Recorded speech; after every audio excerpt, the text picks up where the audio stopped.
The Honourable Member for London West. Thank you, Mr. Speaker. I had hoped to have the opportunity to wish the Deputy Speaker my warmest congratulations on his new role.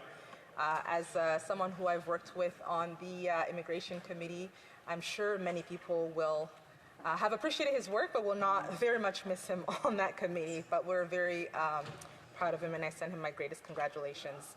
I would also, Mr. Speaker, like to thank the people of London West. I'm rising for the first time in the House of Commons post my second re-election.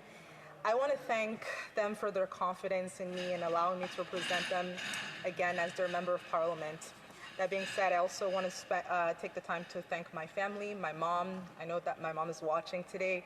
My son Noah, my brothers, and my entire extended family, my cousins, who continue to support me to be the Member of Parliament for London West. I want to thank my amazing team, my volunteers, and the London West Federal Liberal Association that worked really hard to make sure that I can be here today and be a strong voice for London West and for London. Je prends cette parole aujourd'hui avec gratitude. I am very grateful to rise today, to reply to the speech to the throne, and to think about what it means for my constituents in London West and throughout Southwestern Ontario.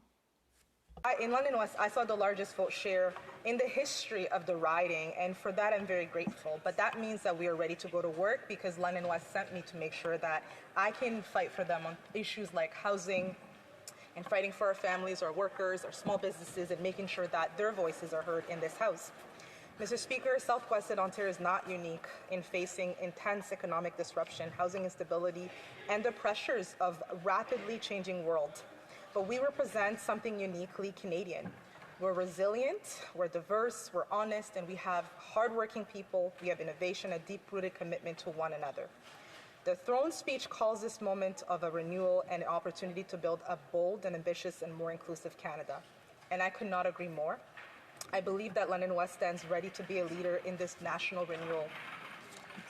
La promesse du gouvernement de créer une This government's promise to create a single Canadian economy while removing interprovincial trade barriers throughout the country and while investing in national infrastructure will directly help Southwestern Ontario.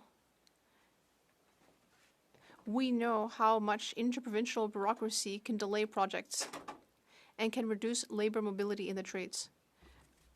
I know this because I have been a municipal councillor in the past, and I know the kinds of things that cause these challenges.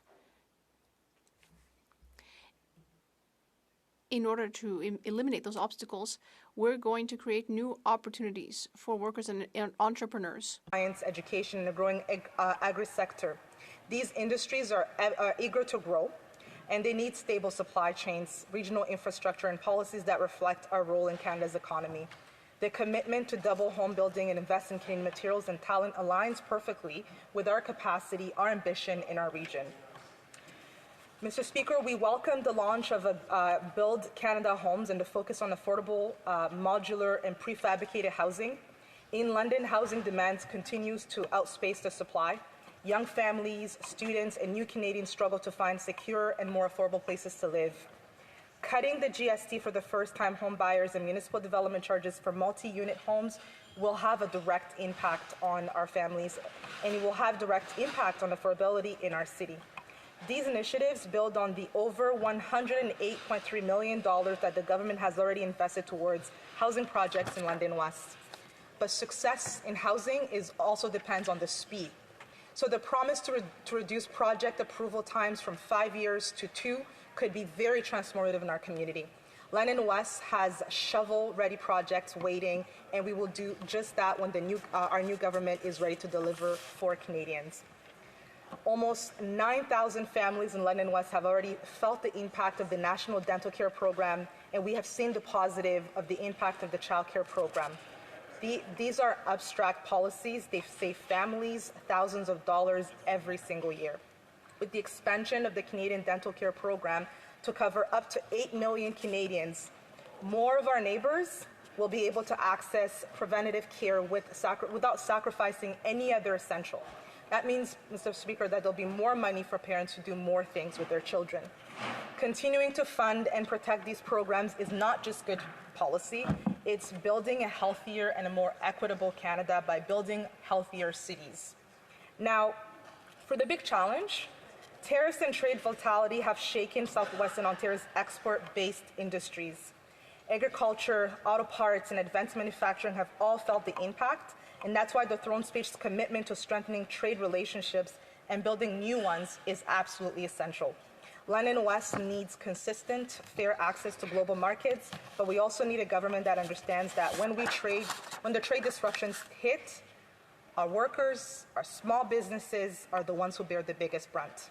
The proposed reforms and domestic investments are welcome and they're a sign of support. We know that building a resilient economy means that we have to invest in skilled trades. London's skilled trades programs have long been leaders in training the next generation of workers, but right now, they need support.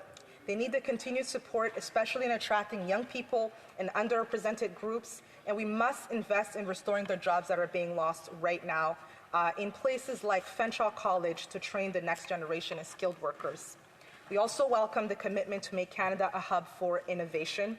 Our region is home to world-class researchers, startups that will benefit from simplified approvals, stronger intellectual property protections, and better access to capital. We need support for our small businesses, who are the backbone of London West's economy.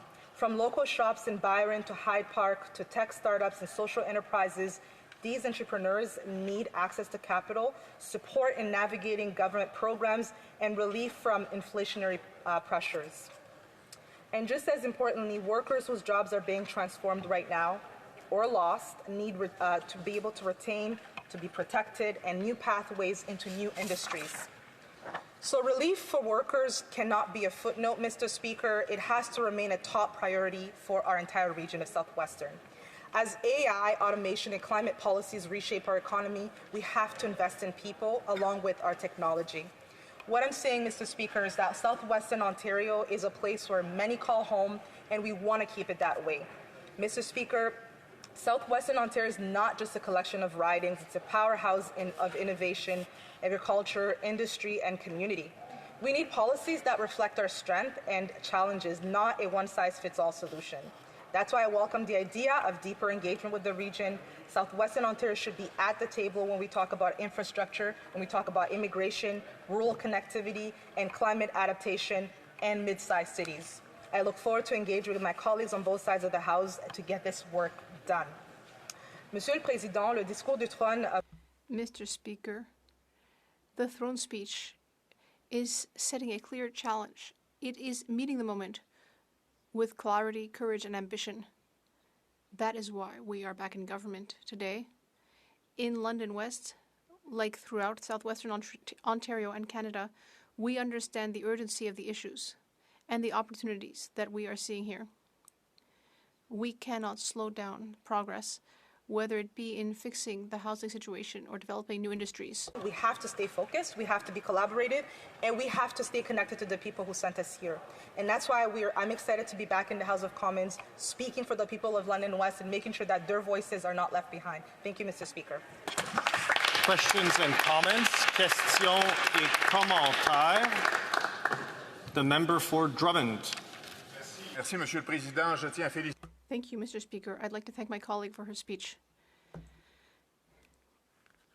It's always very nice to hear colleagues speak so fluently in French. And I'd also like to congratulate her on her re-election. Mr. Speaker, we've been discussing a number of topics.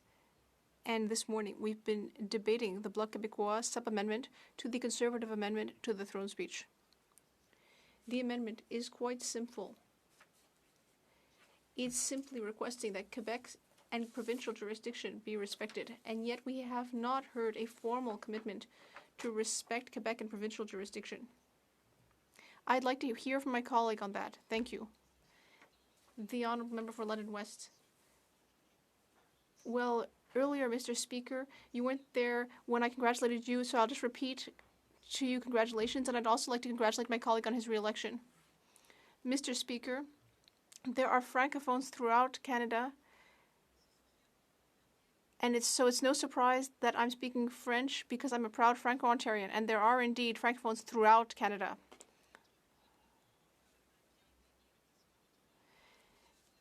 As our government said in the throne speech, Francophone culture, the French language, and so on throughout the country is extremely important. That is clearly part of our intentions, and we will continue to ensure that that is a priority. And as my colleague as I just mentioned to my colleague, there are Francophones outside Quebec. We will continue to increase Francophone immigration to ensure that throughout Canada, everyone can speak whichever official language they wish. Questions et commentaires. The member for Winnipeg North. Yes, sir. Thank you, Mr. Speaker. As the member knows well, the Prime Minister was actually in the chamber earlier this morning, and he talked and highlighted the importance of the throne speech as setting a stage that all Canadians can buy into. And it has a high sense of cooperation with provincial governments, territorial governments, Indigenous communities, all in an attempt to send a very strong message of building a one Canadian economy, estimated to be somewhere in the neighborhood of potentially $200 billion that could benefit by moving in that direction. A high sense of cooperation. He also highlighted the tax break, that one of the very first initiatives he had taken as Prime Minister, to give that tax break to Canadians. I wonder if she can provide her thoughts on those two very important issues. London West. Thank you, Mr. Speaker. I welcome my colleague's question, and I also want to congratulate him on being re-elected. He is one of our most precious member in the House of Commons. Mr. Speaker, as the Prime Minister laid it out today, we need a tax break for families. We need to make sure that we're taking care of Canadians. That is the mandate that they gave us. And Southwestern Ontario, like the rest of Canada, is an important part of that, Mr. Speaker. And I'm here to be a strong voice for young families in London West, young families in Southwestern Ontario. When there's pressures in our economy, our workers feel it most, and that's the people in Southwestern Ontario, and that's the people that we're targeting with this tax break that we're talking about. It's creating opportunities for young families. It's creating a future for young people who are going to leave school and go into the workforce, Mr. Speaker. I appreciate the member's question, and I look forward to continuing to work with him as he's a strong member of our team. Thank you, Mr. Speaker. Questions and comments. Questions et commentaires. The member for Vancouver East. Well, thank you very much, Mr. Speaker. Congratulations to my colleague on her re-election. As the former Minister of Democratic Institutions, I know these issues are near and dear to her heart. What I heard on the campaign during the election period from Vancouver East constituents was the need for electoral reform. Many people wanted to make sure their vote is respected and counted, and so that they don't actually have to be pressured to vote strategically, so to speak. They can actually vote with their heart. So my question to the member is this: will she champion electoral reform, one member, one vote for our Canadian democracy, and bring in proportional representation? Hear, hear. The member for London West. Thank you, Mr. Speaker. I also want to extend congratulations to my colleague. I've had the opportunity to work with her on a number of issues, and I think that I look forward to continuing that collaboration. Mr. Speaker, I also appreciate her nod on the short-lived position that I was in as the Minister of Democratic Institutions. And while I was there, Mr. Speaker, I can confirm to her that our institutions are strong. Our elections went really well, and we should trust our institutions as Canadians. Mr. Speaker, I have long been a strong advocate of electoral reform and will continue to do so, and I hope to continue to work with her. Thank you, Mr. Speaker. Reprise du